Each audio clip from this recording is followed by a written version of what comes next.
Bonjour, je m'appelle Isabelle Allary, professeure de français langue seconde à l'École secondaire Saint-Thomas.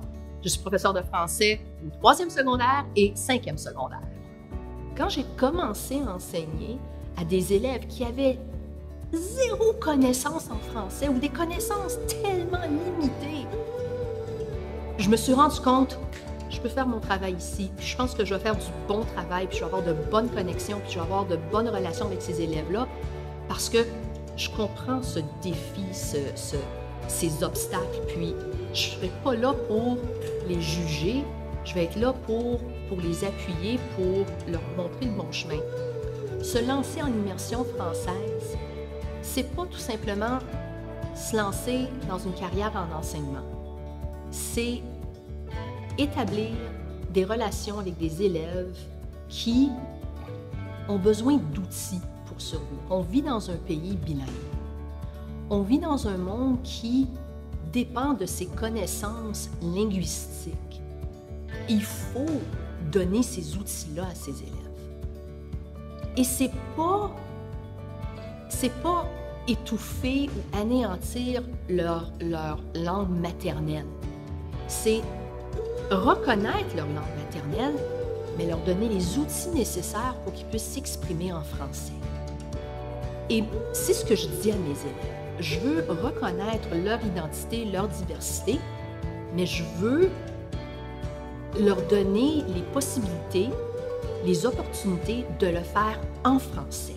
On pense souvent qu'apprendre une langue, c'est oublier une partie de notre identité. C'est pas ça, c'est bâtir sur notre identité. C'est ajouter des aspects à notre identité.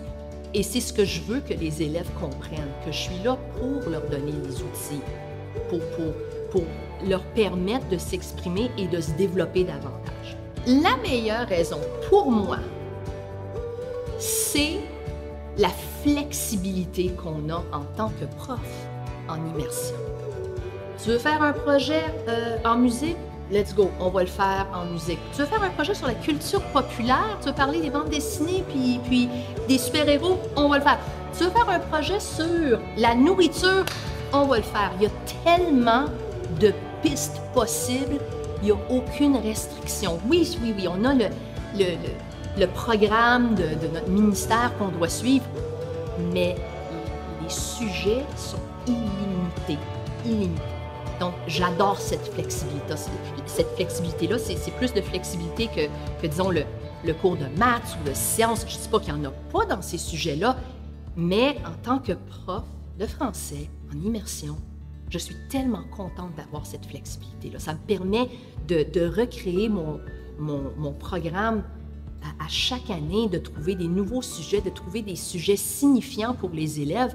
Et je pense qu'ils apprécient ça. C'est jamais du vieux ou de lire, par exemple, des textes qui sont plus vieux qu'eux. Ça, c'est... Donc, j'aime ça, cette flexibilité-là. Puis, c'est l'avantage pour moi, plus grand.